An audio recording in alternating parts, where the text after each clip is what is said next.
Hello, good afternoon, good evening. Welcome to Monday Mentor with Jen. I'm Jen Whitmer, and I help teams and leaders solve conflict, cultivate communication, and create empowered teams. So, work is a joy. It shouldn't be this hard. Or people are whole and your organization flourishes. And every week here at 1 p.m. Eastern, I come and I bring a guest to help us with a topic that we need as leaders and who can be our mentor for the week. And this week, I'm so excited because Mary is such a dear friend. She is amazing. I told the story about how the first time I was literally in my kitchen and I was like, who is this voice? I need to know this person more. And over the last few years, I've gotten to know Mary, and she is a delight of a human, but also incredibly wise and has great things to share with us about how we use stories to motivate people. And she's just going to give so much for you today. So tell us where you're coming in from. Linda, I see you here. Tell us where you're coming in from, and we are going to welcome Mary. Hello, hello. Hey, Jen, thank you so much for inviting me. This is so fun. I love it. I always love the opportunity to talk with you. And so I'm excited to share you with our community of people here today. So tell us with that, how did you get here? Tell us a little bit about your story and where you are today. So how did I get here? Well, how long do you have, Jen? I know. Give us the Reader's Digest or Spark Notes version. I'm actually going to go I'm going to go very much Spark Notes, Cliff Notes. I'm going to do the very condensed version of how I got here. My history is in storytelling. First of all, I'm a Southerner. And we can't give you directions without a story involved. I'm going to tell you to turn at the house that burned. You know that when they said that thing, and then we are storytellers. But my entire career, my business career, has been working in stories. I've worked in producing events and tours. I've worked with authors, with speakers, with musical entertainers.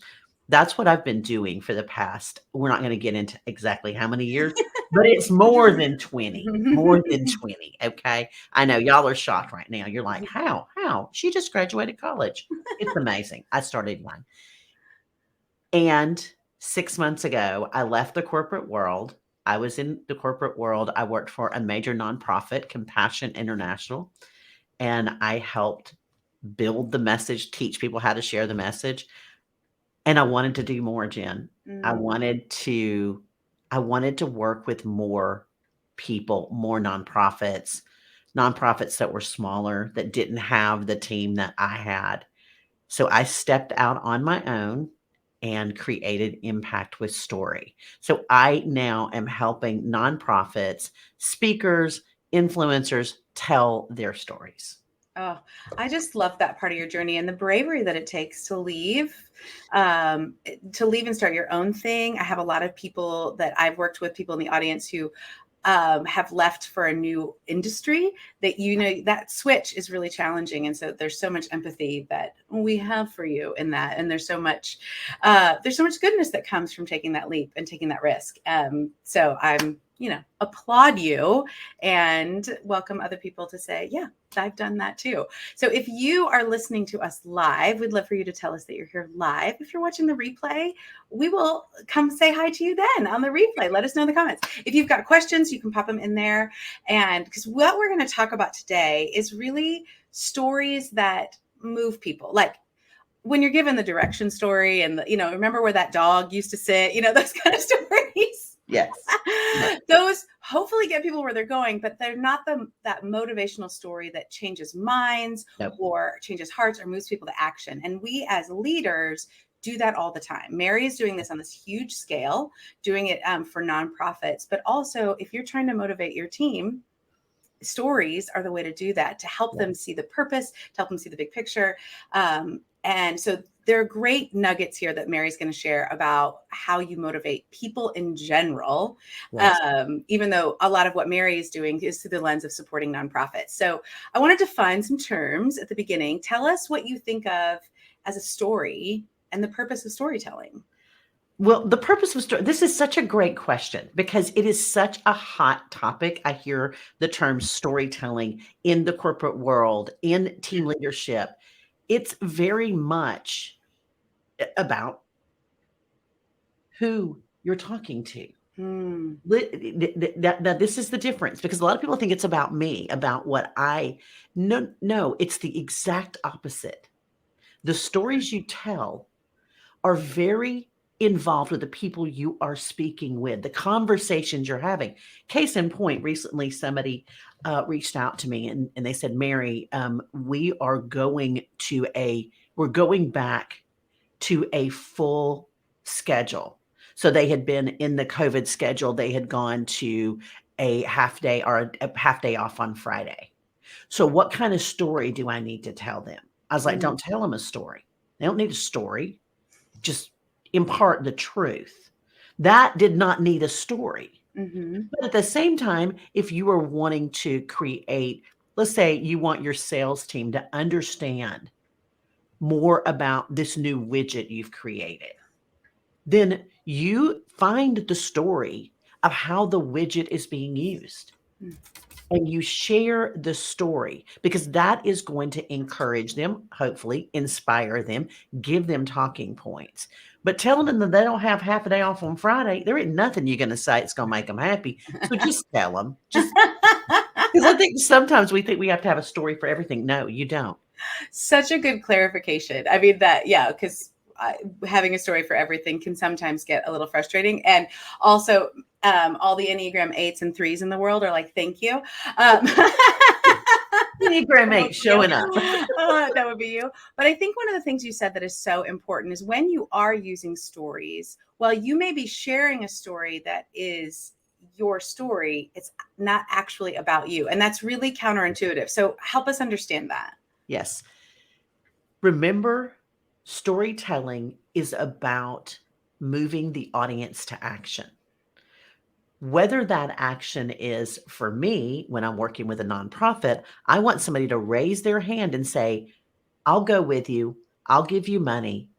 I'll follow you. I'll tell my people about you. I want to inspire that action. As a leader of a team, and I led a team for years, I would tell stories. They were my stories, but I would tell them to encourage and inspire my people. Sometimes I tell stories about failures. I work a lot with speakers, and I will often tell the story of how I fell off of a stage. Because it humanizes me. Number one, it wasn't a tall stage, Jen. It was what? Well, we're here today, so we're like, okay, you're fine. She's okay. She's okay. Y'all can only see me from here up. You don't know. But I'm fine.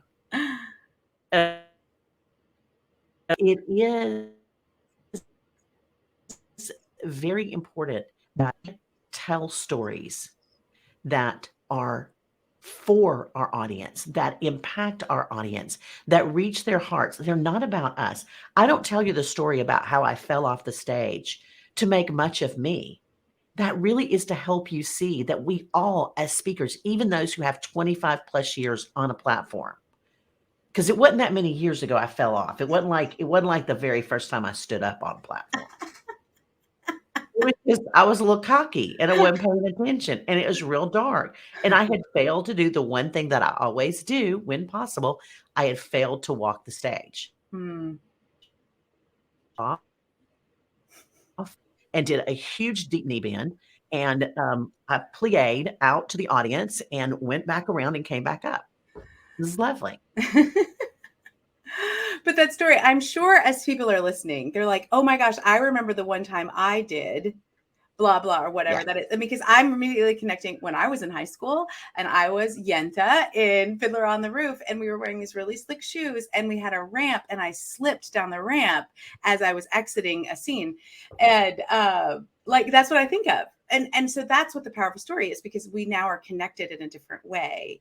Yes. And that purpose of moving people to action, first you have to connect with them. And so when you're thinking about it, I love what you're saying, that you may be telling your story, but it's actually about them. So you have got a little spicy opinion out there in the world a little bit, and that I think is powerful and unique, particularly to nonprofits, but also to leadership, because once you share it, I think there is a real connection to leadership I want to share. Yep. I call it inspiration over manipulation. There are so many people that manipulate. Mm. I don't, if you have ever turned on a television set to regular TV, now I'm just going to be honest, I don't do that often because I do not care for commercials. The number one commercial that I hate more than any of the other commercials out there is the ASPCA in the arms of an angel when they show the cats, the sad ones. I will run flying from any part of my house. I will dive. And let me just tell you, diving's not something I do on a regular basis. To hit the off button because I cannot stand that commercial. It's like a visceral reaction. But what did it make me do? It manipulated me the first time I saw it and I gave money. It worked, but it only works once. Because what happens when you manipulate the audience, and you see this, you can, if you click here, you can get these 5 things. Well, number one, there's no click here and you're going to make $8 million. I'm sorry. That's not going to happen. But you can manipulate people. But once you manipulate them once, they won't go back. So I can show you pictures of children with flies all over their face and distended stomachs and all these things. That's poverty, pornography. Okay. And you may click that button to give, you may say yes and raise your hand, but you won't do it again. Yeah. We don't want to be manipulated. We want to be inspired.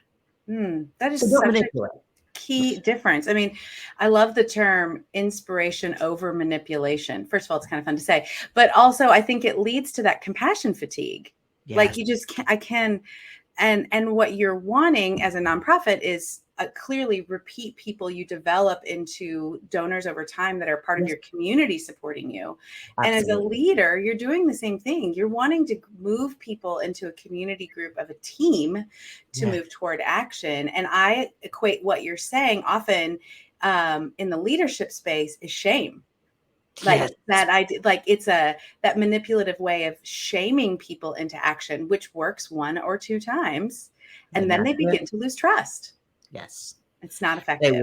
It's not effective. I had a nonprofit I worked with, not the one that I've worked with in the past, not Compassion, but had somebody at a child sponsorship have everyone hold on to packets, little sweet babies' faces on them, and said, will you sponsor? They did the whole appeal. And then the gentleman said, okay, if you chose not to sponsor, I want you to walk over to that trash can and throw that child away. I know. And that's the reaction. Oh my God. It was horrific. Oh, I'm so uncomfortable right now. It was it was so manipulative and shameful because not only are you not going to do it, we're going to call you out. And it's the same way I worked in sales for many years.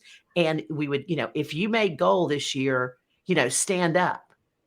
And apparently if you didn't, everybody else is sitting there and you just feeling real awkward going, well, Yeah. There's a way to motivate people and share people's successes without shaming other people. Now, sometimes you're like, dang, I didn't do that. And you kind of deserve that. Yes. But also there is this idea of like, what you did versus somebody else, like shining a spotlight in front of everybody that you are like, that's a very different way of moving people. And again, it doesn't work well. And I have a problem with shaming people over time. It just is, it is manipulative in a way that isn't positive. Because what we do want is to help people change their actions and move forward. But what we don't want is that shame aspect of it. And it's so cringy. Like I'm still uncomfortable with walking over there and doing that. Well, but and you take the opposite of that and you take the inspiring story and people want to lean in. They want to know more. They want to get to know you. Yes. They want to get to know you as a leader. When you inspire them, people want to lean in and